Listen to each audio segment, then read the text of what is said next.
नमस्कार, मैं दीपक नाथ। आज की सबसे बड़ी खबर लीला 46 न्यूज में आप सभी का स्वागत है। दरअसल आज की सबसे बड़ी खबर हरियाणा से आ रही है, जहां पर 19 वर्ष की मनीषा नामक लड़की जो कि बेनाम गांव की रहने वाली थी, उसका अचानक से जब वो मेडिकल कॉलेज के नर्सिंग के जब वो फॉर्म भरने जाती है तो वहां से वापस लौटकर नहीं आती। जब वापस लौटकर घर नहीं आई मनीषा तो उसके घर वालों को चिंता होने लगी।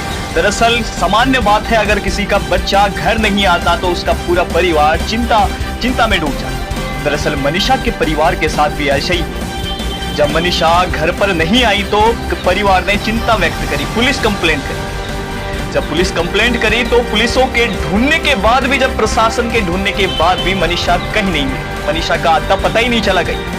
दरअसल मनीषा के घर वालों का कहना है कि मेरी बेटी के साथ कुछ तो गलत हुआ। दरअसल 3-4 दिन बाद प्रशासन के ढूंढने के बाद मनीषा की लाश जो है, मनीषा का शव एक खेत में मिला। और खेत में इस प्रकार उसका शव मिला, खेत में इस प्रकार उसका शव मिला कि आधा कटा हुआ, पेट्रोल से जला हुआ चेहरा, ताकि गांव में उसको कोई पहचान न सके।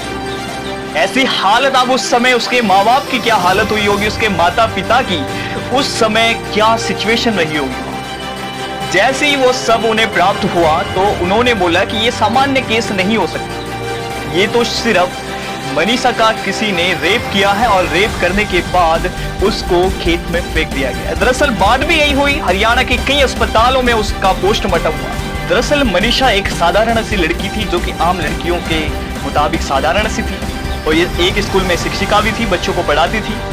और जब नर्सिंग का फॉर्म भरने के लिए वो वहां पर गई तो घर वापस नहीं आई। बाद में जब प्रशासन ने 3-4 दिन बाद ढूंढा तो ये खबर प्राप्त हुई वहां से कि मनीषा के टुकड़े टुकड़े हो रखे खेत में फेंका गया, उसकी लाश को पेट्रोल से उसका चेहरा जला हुआ है।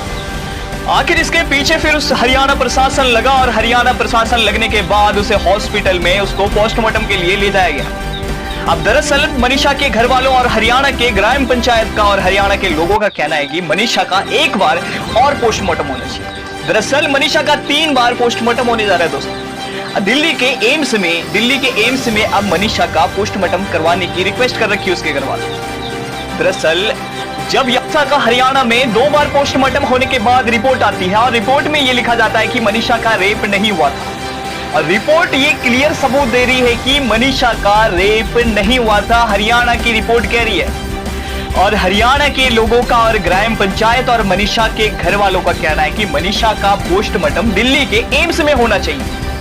अब दिल्ली के एम्स में तीसरी बार मनीषा का पोस्टमार्टम होने जा रहा है। जब यहां से रिपोर्ट मिलेगी तभी आप सभी को भी पता चलेगी कि मनीषा का आखिर रेप हुआ है या फिर मनीषा